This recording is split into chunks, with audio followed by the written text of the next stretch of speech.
Halo, selamat berjumpa kembali di Netrindo Trader. Kali ini saya akan bahas mengenai apa itu trading forex. Jadi harusnya video ini kita pertama kali buat di dalam channel YouTube Netrindo Trader.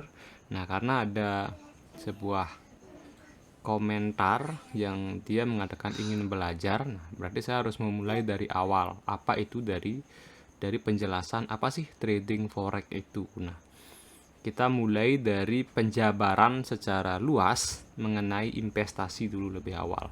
Nah, definisi dan pengertian investasi. Jadi menurut Sharpe et al. Tahun 93 dalam bukunya mengatakan bahwa investasi adalah mengorbankan aset yang dimiliki sekarang guna mendapatkan aset pada masa depan yang tentu dengan jumlah yang lebih besar. Nah, itu adalah pengertian investasi. Jadi dia mengorbankan aset baik itu uang maupun dalam bentuk apapun yang digunakan sekarang, ditransaksikan sekarang dengan harapan dia dapat yang lebih besar di masa depan. Nah, itu adalah pengertian dan definisi investasi. Investasi secara garis besar itu dibagi dua. Jadi ada real asset investment dan ada financial asset investment. Real asset investment itu apa dan financial asset investment itu apa, nanti kita bahas. Nah, cuma sekarang dengan adanya kemajuan teknologi yang semakin canggih, dengan adanya sistem blockchain, itu bisa nambah lagi kayaknya, bukan sekedar ini aja financial asset investment, bukan real asset investment aja yang ada, bahkan virtual asset juga sudah ada sekarang.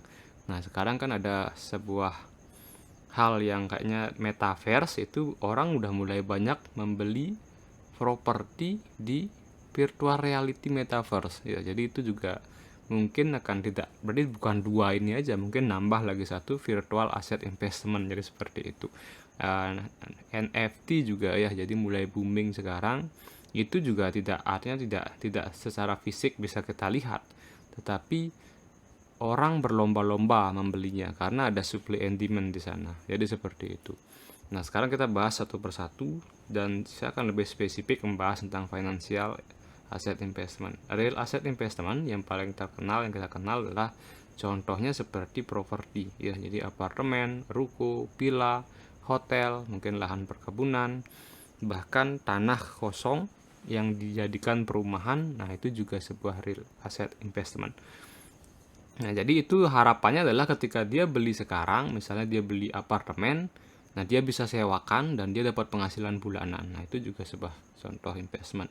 Kemudian ruko juga seperti itu, dia beli, dia korbankan uangnya sekarang untuk membeli ruko, kemudian dia dapat penghasilan dari sewa ruko. Jadi seperti itu. Villa juga begitu, dia bangun villa dari lahan beberapa luasnya gitu, dibangun beberapa villa, kemudian dia sewakan. Nah, hotel juga sama seperti. Nah, itu juga salah satu model investasi yang menjanjikan gain yang lebih tinggi di masa depan ya. Kemudian juga lahan, misalnya lahan kosong dia beli 1 hektar gitu, kemudian dibuka, di-coupling, kemudian dibangun perumahan. Nah, itu juga dijual satu persatu. Nah, itu juga salah satu bentuk real asset investment yang juga menjanjikan hasil berlipat-lipat. Nah, kita masuk ke financial asset investment. Financial asset investment itu ada saham, ada obligasi, ada reksadana, ada pasar uang, dan yang akan kita fokus bahas adalah mengenai forex, yaitu adalah bursa komoditi berjangka.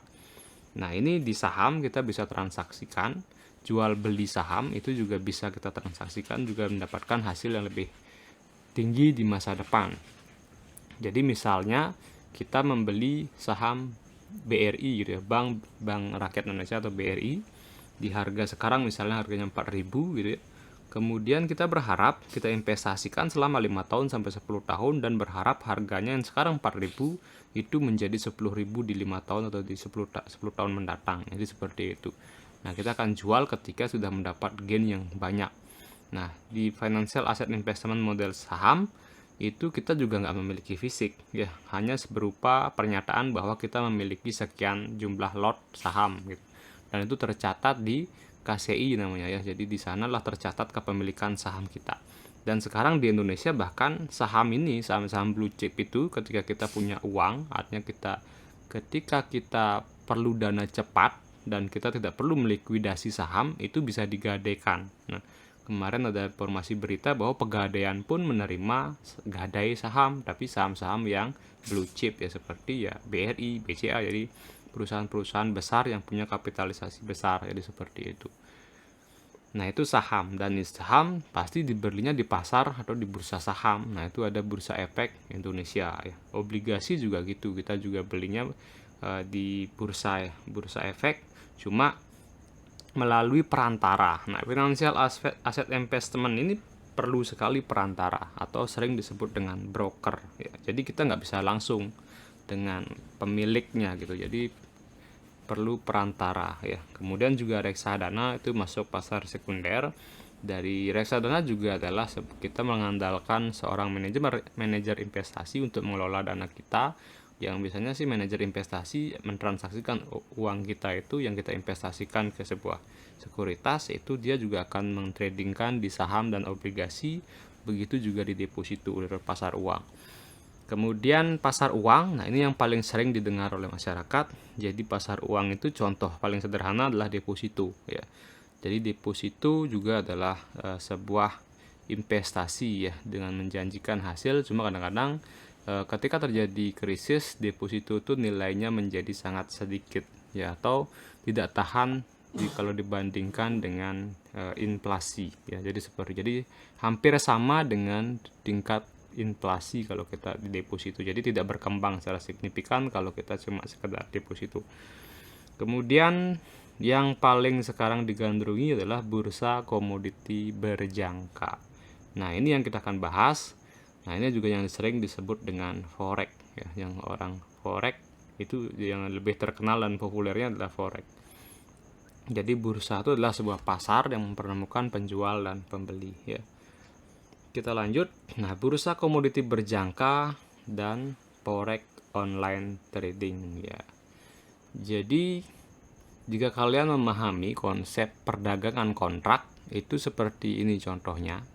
Misalnya kita tahu bahwa suatu barang itu akan harganya naik di masa depan.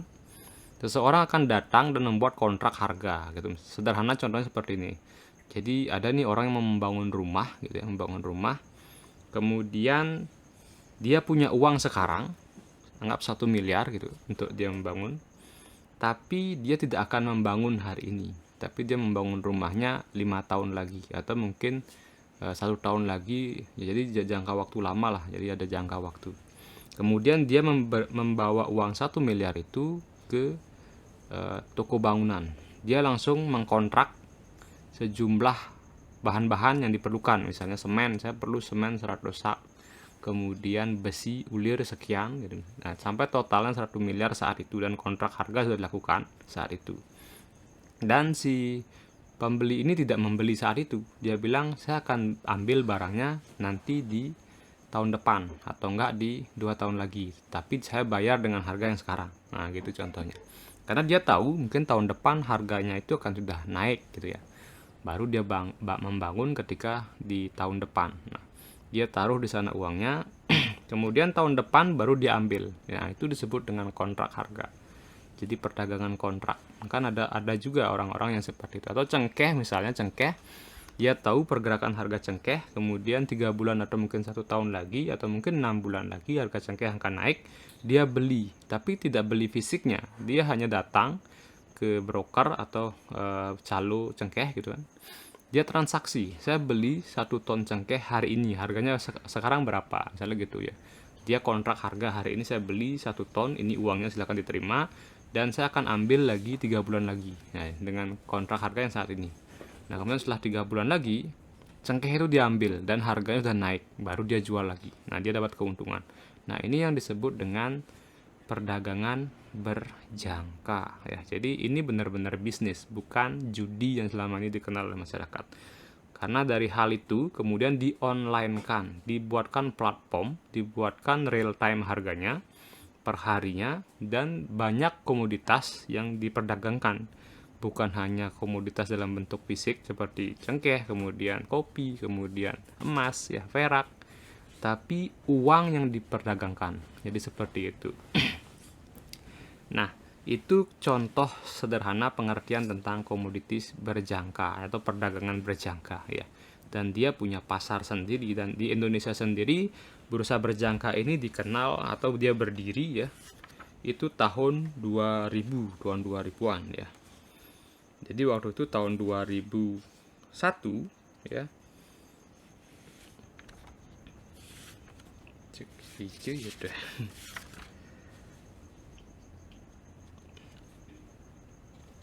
Ya, di Indonesia sendiri itu berdiri Bursa Berjangka Jakarta namanya atau BJJ terkenal. Itu berdirinya tanggal 15 Desember 2000, tahun 2000. Waktu itu belum online, masih konvensional. Jadi kalau orang mau perdagangan, melakukan transaksi perdagangan berjangka, dia nelpon atau kadang-kadang datang ke kantornya, langsung ke kantor di Jakarta, Bursa Berjangka Jakarta, atau via telepon dia nelpon berapa harga cengkeh. Paling populer komoditas yang diperdagangkan adalah cengkeh, kemudian kopi gitu ya, dan juga mata uang juga ada. Nah, dia transaksi seperti itu by phone, by telepon ya. Berapa harganya sekarang, kemudian dia sudah mungkin mengkalkulasi secara matematik dan dia melihat pola harga, kemudian dia membeli saat itu dan dia akan ambil 3 bulan lagi. Nah, jadi seperti itu. Nah, biasanya ada perjanjian, kalau diambil lebih dari 3 bulan ya mungkin kena bunga atau kena apa. Nah, itu biasanya ada perjanjian di sana. Nah, itulah model yang disebut dengan bursa komoditas berjangka, yang semakin tahun akhirnya berekspansi dan semakin banyak transaksinya sampai triliun dolar di seluruh dunia. Kemudian akhirnya dibuatkan karena kemajuan teknologi, dibuatlah platform digital atau online-nya atau perdagangan online, sehingga sekarang dikenal dengan forex online trading, di mana orang tidak perlu lagi datang ke bursanya atau ke brokernya untuk bertransaksi. Jadi hanya di depan laptop menggunakan internet online, dia menggunakan platform MetaTrader, mereka bisa transaksi buy dan sell. Jadi dalam hitungan menit bisa transaksi, 1 menit, 1 jam, kadang-kadang 1 hari itu dia udah langsung close posisi, dari posisi buy langsung dijual atau dari posisi sell langsung dibeli, dan dapat keuntungan atau kerugian di waktu itu juga. Nah, itulah perkembangan forex online trading dari konvensional menjadi ke online trading. Nah, kelebihannya apa investasi forex online trading? Yang pertama itu adalah adanya leverage, artinya tingkat leverage ya. Apa sih itu tingkat leverage? Nah, tingkat leverage itu artinya modal yang harusnya nih ada di gambar ya, leverage-nya adalah 1:50. Misalnya dia mau beli 1 lot sejumlah sekian volume transaksi mata uang gitu ya, dia harusnya perlu modal 10.000 dolar ya. Nah, karena adanya leverage yang dijamin oleh broker, seseorang tidak perlu membayar 10.000 ini ke broker. Dia cukup memberikan sebuah uang jaminan atau require margin ya kepada broker hanya 200 dolar ya. Nanti ketika misalnya harganya naik, maka value-nya ini kan bertambah ya nggak? Misalnya dia setelah naik itu dia dapat keuntungan 100 dolar. Nah, sehingga dari modal 200 dolar menjadi 300 dolar. Nah, itu disebut dengan leverage ya.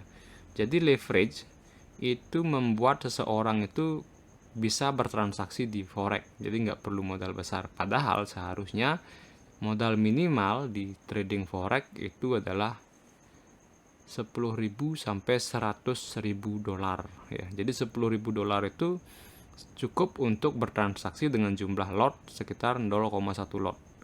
Kalau 100.000 dolar itu cukup untuk bertransaksi dengan jumlah 1 lot. Jadi seperti itu. Dengan adanya leverage ya, dia bisa dengan modal kecil tapi bertransaksi besar volumenya. Jadi seperti itu. Nah, ini yang membuat kadang-kadang orang serakah gitu ya. Seorang orang serakah dan dia bertransaksi dengan lot yang full margin. Jadi dibilang full margin. Sehingga resikonya gede tapi profit peluangnya juga gede. Jadi seperti itu. Sehingga dijadilah mindset, berubahlah dia karena dia nggak tahu model bisnis seperti ini yang harusnya dia mengikuti pola money management, itu dilabrak semua aturannya dan dia seperti berjudi ya. Jadi modal 200 bisa nggak dapat $1.000? Bisa, apabila leverage-nya adalah 1:1000. Jadi gitu. Jadi kalau ada juga broker yang memberikan leverage 1:1000. Nah, kalau di Indonesia itu Bapepti ngatur tidak boleh ngasih leverage di atas 1:100 gitu ya. Di Amerika diatur itu nggak boleh lebih dari 1:50. Makanya tidak semua broker itu bisa terregulasi di negara-negara tertentu. Nah, itu juga yang menyebabkan kenapa broker-broker luar negeri itu tidak bisa diregulasi di badan Bapepti, karena mereka harus mengikuti aturan Bapepti dengan leverage 1:100. Sedangkan broker luar itu gila-gilaan ngasih leverage, bisa 1:1000, bahkan unlimited 1:3000 ya. Jadi orang transaksi $10 itu sudah bisa transaksi, bahkan hanya modal $50 orang bisa transaksi. Nah, karena adanya leverage yang sangat tinggi yang difasilitasi oleh broker-broker luar negeri.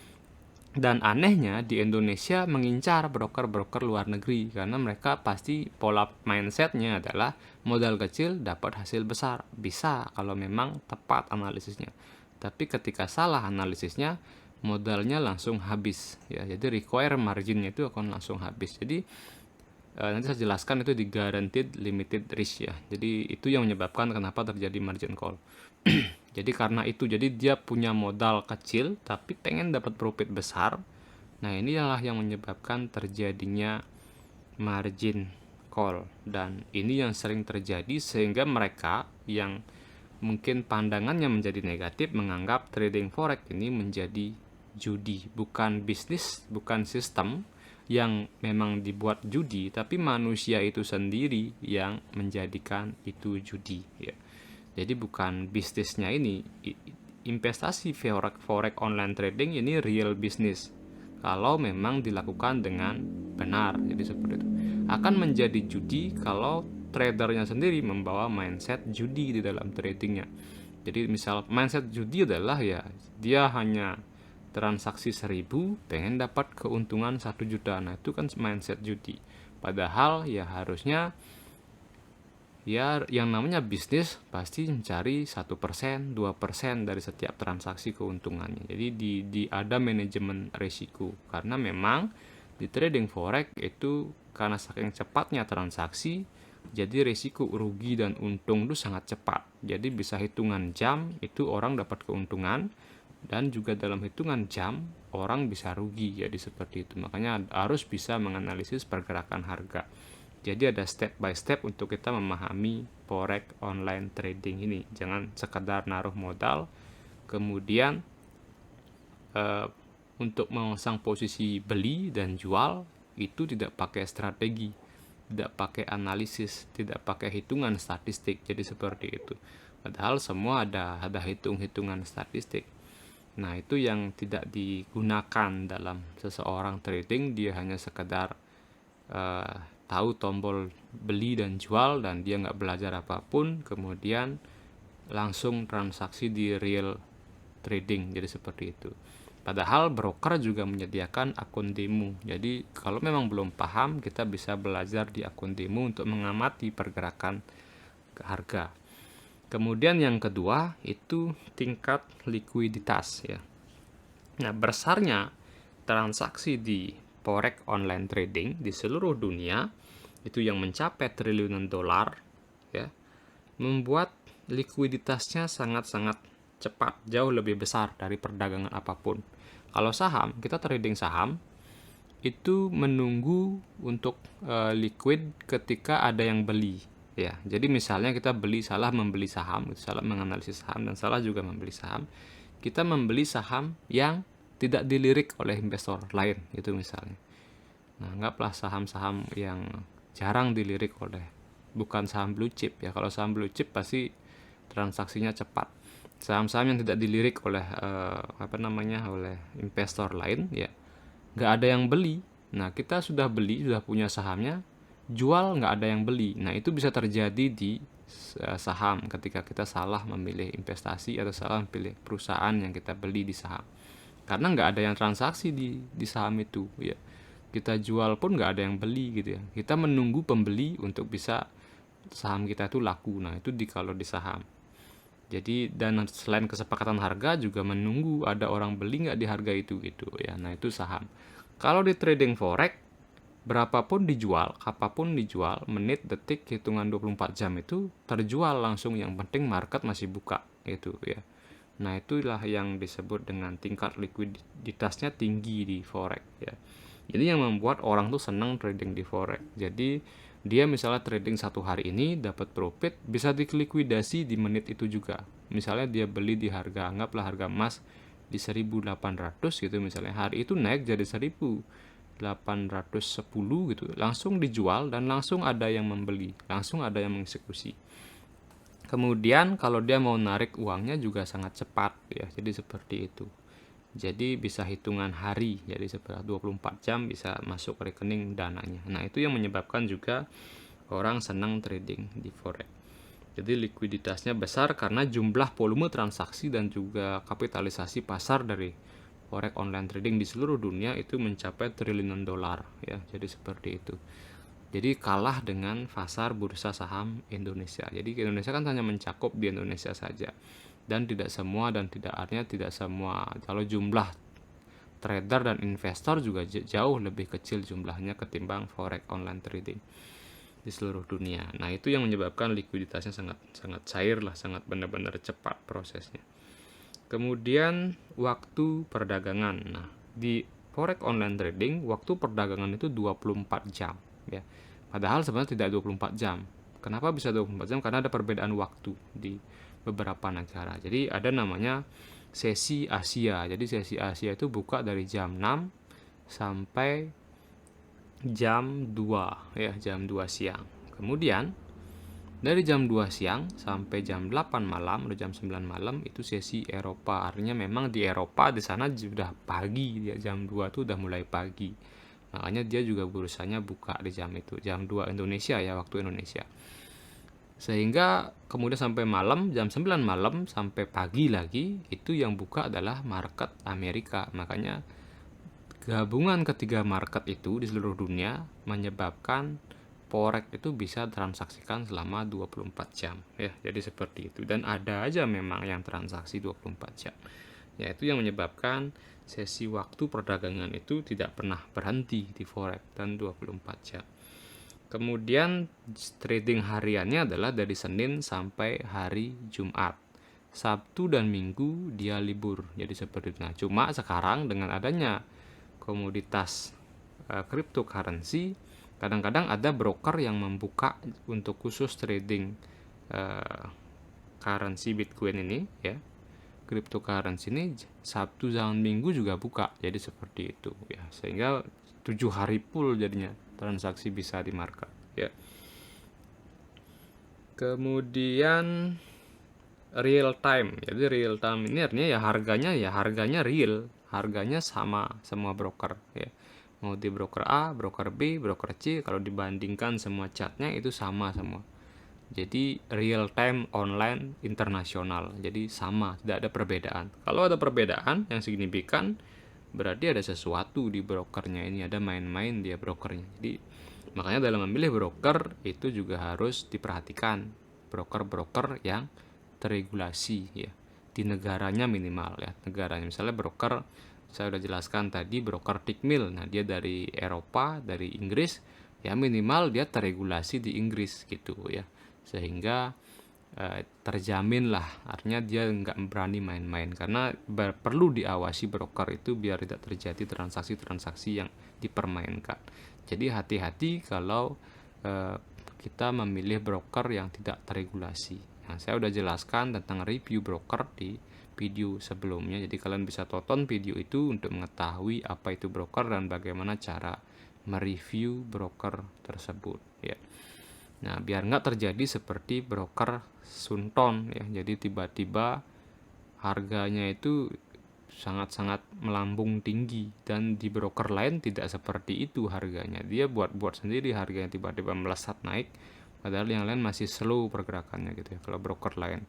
Nah, itu bisa terjadi karena MetaTrader 4 itu ada namanya manajer administrator. Nah, itu dia bisa menambahkan pelajin-pelajin untuk mempengaruhi harga kalau memang brokernya curang ya.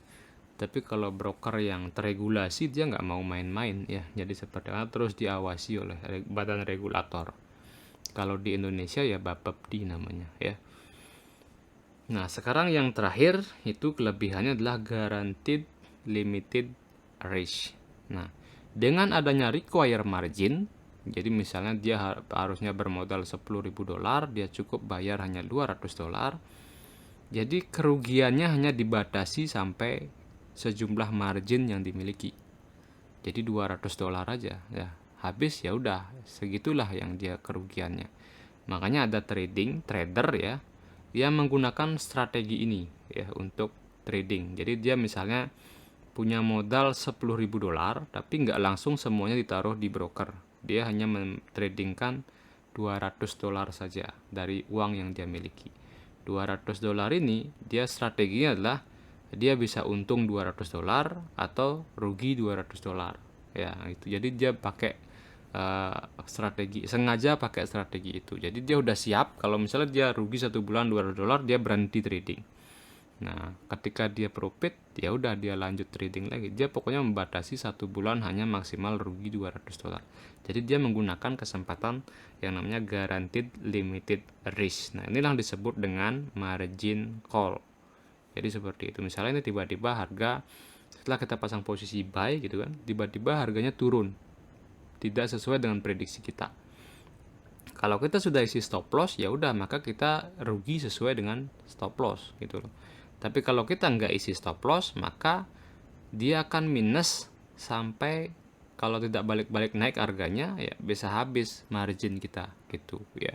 Dan kita akan ditelepon atau ada peringatan dari MetaTrader untuk menambahkan modal, menyuntikkan modal biar tidak margin call, biar tidak habis marginnya. Jadi ketika ditambahkan, misalnya ini kita udah pasang posisi dan kita udah pasang stop loss, itu artinya ketika kita nggak pakai stop loss, kita hanya modal $200 dengan lot kecil gitu misalnya, ya ketika dia nanti turun menyentuh di $200 ya udah habis modal kita. Tapi ketika kita tambahkan lagi dan tepat misalnya di harga itu di bawah, ketika dia mau nyentuh area stop loss atau kerugian $200, kita tambahkan, kemudian tiba-tiba harganya naik, ya bisa jadi profit gitu ya. Tapi kan bukan itu strategi yang terbaik. Nah, itu adalah strategi dan itu setiap trader punya strateginya masing-masing. Nah, itu nggak salah, yang penting kita siap.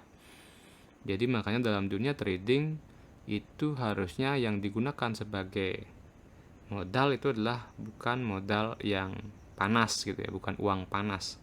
Jadi uang yang memang kita siap, ketika rugi segitu kita siap gitu ya. Makanya namanya dibilang investasi.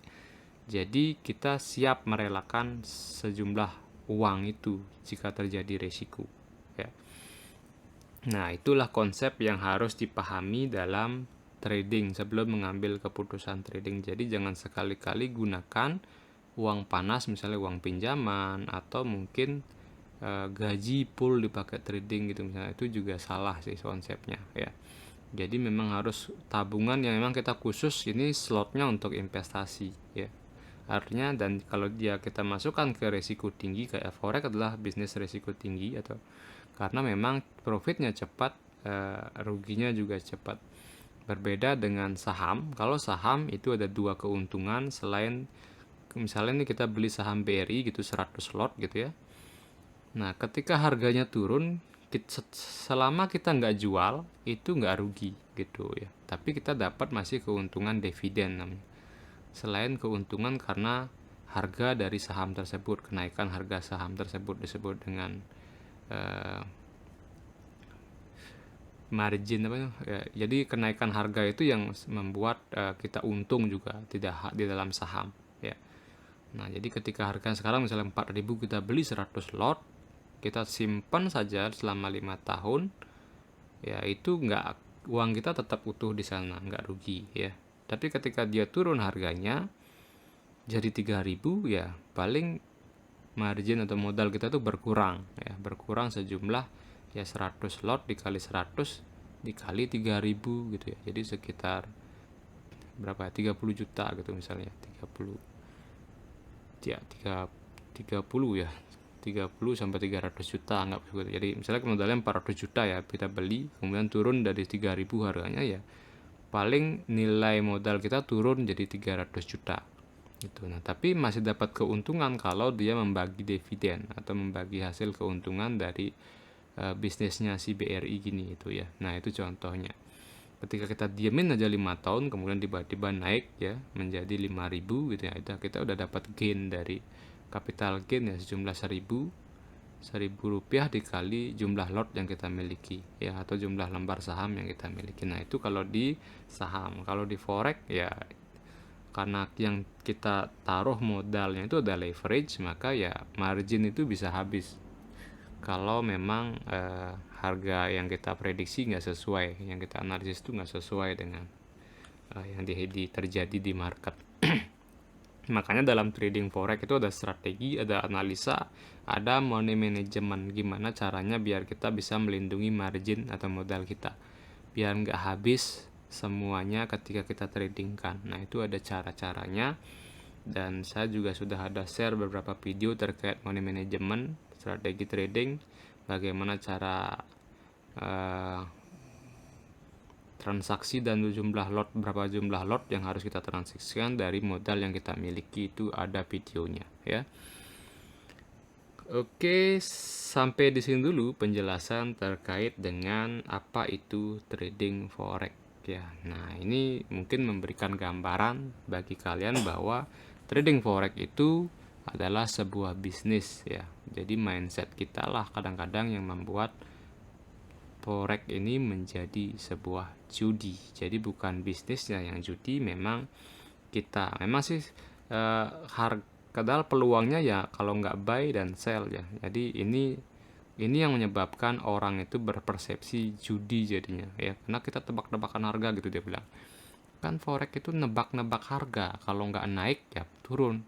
Memang ada rumus untuk menentukan harga naik harga turun, ada ya, ada. Sama seperti emas ya.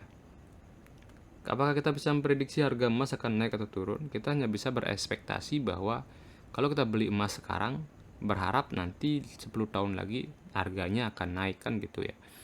Nah, itu juga sebenarnya kalau dibilang judi juga gitu kan. Karena nebak juga itu. Belum tentu tahun depan naik harganya. Belum tentu juga 5 tahun depan beneran naik harganya kan gitu. Nah, cuma ada cara menganalisisnya. Makanya di dalam trading, baik itu saham, forex, itu ada organisasi dan ada juga kelas gitu ya, yang mengajarkan tentang teknik analisa secara dua hal ya, fundamental dan technical. Technical itu membaca pergerakan grafik ya. Dan itu benar-benar kalau kita kuasai benar-benar, artinya peluangnya itu lebih besar kebenarannya ketimbang kerugiannya. Proses peluang untuk benarnya itu lebih besar daripada proses untuk salahnya, kalau kita bisa membaca secara teknikal dan secara fundamental ya. Jadi ada ilmunya.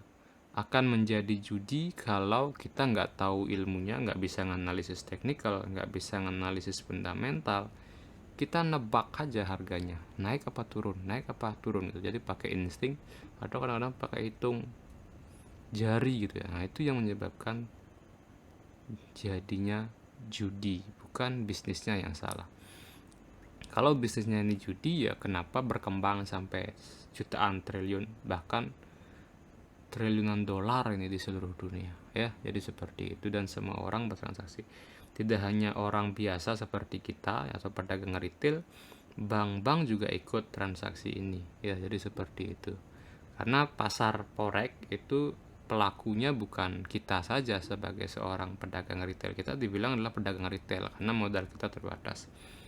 Paling 100, paling maksimal sekali mungkin ya $10.000 sampai $100.000. Nah, kalau bank atau institusi keuangan itu bisa jutaan dolar transaksi, bahkan mungkin miliaran dolar transaksinya dia. Nah, itu jadi pelaku-pelaku pasar itu yang sering menjadi penggerak harga. Jadi penggerak harga, yang menggerakkan harga itu adalah ya pembeli dan penjual ya. Jadi kesepakatan antara pembeli dan penjual ini yang dijadikan sebuah chart. Nah, itulah yang menjadi harga itu adalah perilaku orang ya, perilaku trader, perilaku penjual dan pembeli. Jadi seperti itu. Nah, itulah uniknya manusia ya. Jadi sama seperti kalau kalau kenapa sih emas bisa laris gitu ya? Karena ada penjual, ada pembeli, dan ada pasarnya. Nah, ini juga gitu. Kenapa sih bisa terus berjalan? Ya karena ada penjual dan ada pembeli. Ya pasti ada yang rugi, ada yang untung gitu. Nah, itu biasa kan dalam dunia trading, dan itu ditransaksikan oleh semua orang dan semua institusi di seluruh dunia. Makanya sangat liquid sekali karena transaksi jumlahnya itu sampai triliunan dolar dalam satu hari ya. Oke, mungkin sekian dulu dari saya. Silakan like, kemudian komen, dan juga share video ini kalau bermanfaat. Nanti kita akan lanjutkan terkait dengan dasar-dasar forex lainnya. Mungkin bagaimana hitung-hitungannya, kenapa bisa dapat profit dari trading forex gitu ya. Kemudian apa itu margin call, kemudian apa itu lot ya, transaksi, volume transaksi dalam bentuk lot itu apa, gimana caranya menghitung semua itu. Nah, kita akan bahas di video selanjutnya. Bagi yang baru menonton, silakan subscribe channel YouTube ini, dan saya ucapkan terima kasih sudah menyaksikan video saya di channel YouTube Netrindo Trader. Sampai berjumpa kembali di video selanjutnya.